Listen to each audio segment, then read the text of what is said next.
हमारे पीछे वो फ्लाईओवर है शास्त्री पार्क का, जो सिलमपुर से और शास्त्री पार्क तक काफ़ी लंबा फ्लाईओवर बनाया जा रहा है।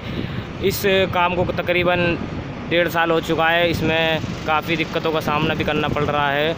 और अब लेबर लॉकडाउन के चलते लेबर भी अपने घरों पे जा चुकी है। हम इस वक्त मौजूद हैं दिल्ली के शास्त्री पार्क इलाके में, जहां दिल्ली सरकार की तरफ से सड़कों का काम और स्कूलों का काम, फ्लाईओवर का काम चालू कर दिया गया है। हम आपको दिखा सकते हैं किस तरीके से यहाँ पे शास्त्री पार्क में जो फ्लाईओवर बन रहा था, किस तरीके से लेबर के जाने से लोगों को, ठेकेदारों को कितना नुकसान हो रहा है। और आप देख सकते हैं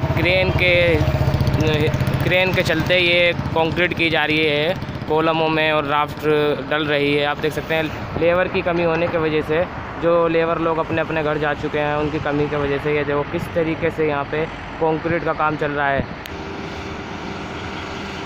ये पूरा वो नज़ारा है, ये पूरा फ्लाईओवर 6 लाइन वाला रोड बनाया जा रहा है। ये पूरा रोड 6 लाइन का रोड है, जो पिछले काफ़ी टाइमों से चल रहा था। फ्लाईओवर का काम चल रहा है शास्त्री पार्क इलाके में।